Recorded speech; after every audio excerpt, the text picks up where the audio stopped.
I look around and I see a lot of wood piled up where trees have been cut down, and I see a lot of brush here in the center. So Tiago, what are you going to do with this brush and this wood?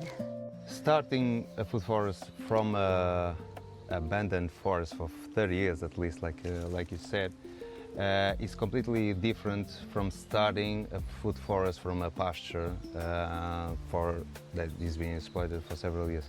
So if we look into the soil, is the first thing. The quality of the soil is completely different, and not only by color but by smell. And if we ask analysis that we are going to do from this soil comparing to the pasture, and we compare, we are going to see it's completely different. Not only related to nutrients, but also related to bacteria, fungi, and all the microbiology existing here. So I'm really with high expectations with this starting point, and what we have done was organizing the aerial biomass. So when we reached here, we could not enter, as you remember. And what we have done was using all the biomass that was produced here for certain than 30 years, and we are going to use that biomass to accelerate the soil regeneration or enrichment. So imagine that we are going to put a line with the fruit trees, and we are going to concentrate all the wood that you are seeing in this line, and all the branches that we are seeing here piled up, we are going to shred them and we are going to put in the line as well. So we are going to concentrate the biomass in order to give a jump start. The starting point is already good, but we want to improve even more the quality of the soil, and the plants are going to manifestate this goal, for example. And this is really different. I can see over here where a piece of the fence is down, we can see pasture land next door. Yes.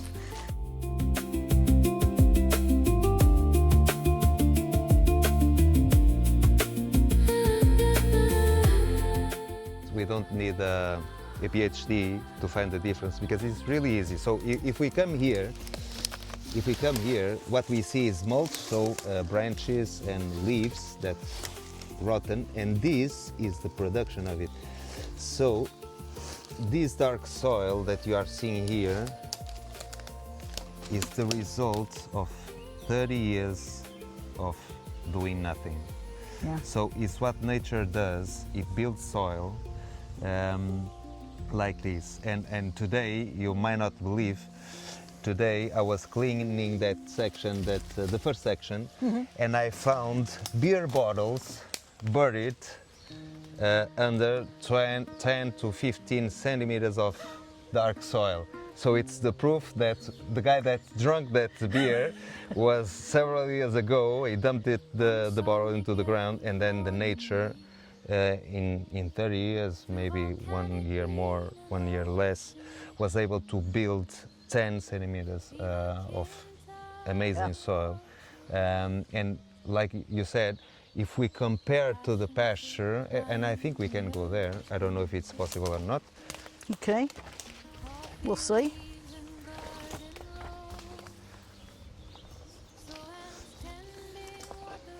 And I will still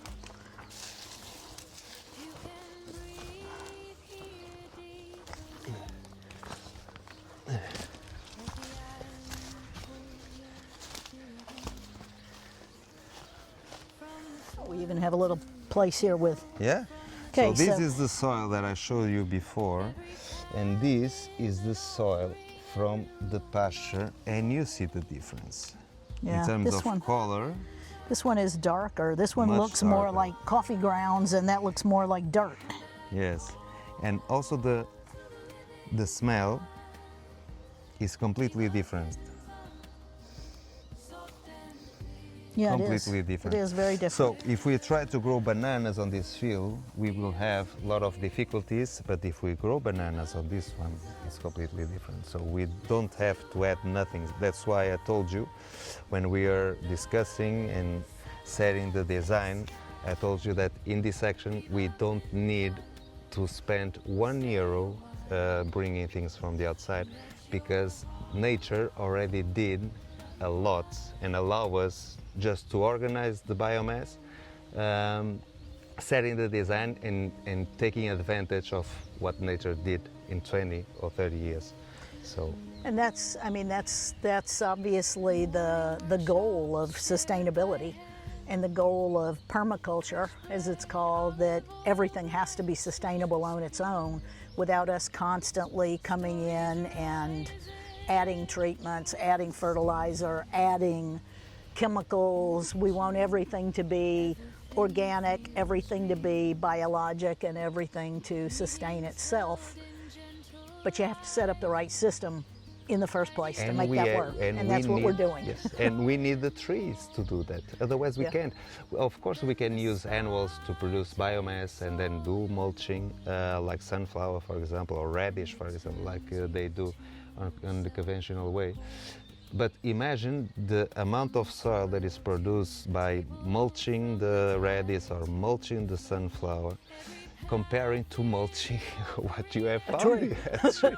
It's completely different. So 90%, between 60 and 90% of these animals that grow fast but are annuals, so is water. And comparing with the wood material, that 20-30% is water, and we have this high density carbon and lignin and all that is inside the wood that is going to feed for years and years and years the soil biology. So if we really want to make self-sufficient production systems, we need the trees, and maybe we don't like acacia, maybe we don't like eucalyptus, but we can use poplar, for example, and designing production systems that we have lines of trees, and between them we produce corn, or we produce oats, or we produce what we want to produce. And what is going to feed this space that we are going to produce these crops is going to be the trees. So let's prune the trees, let's shred the trees, and that put the shred material in the field or in the parts of the field that we are going to plant. That will get rotten and will feed our crops. And it's the only way that we can aspire not to impoverishing some part of the planet to produce our own crops, or polluting another part just to produce our own crops.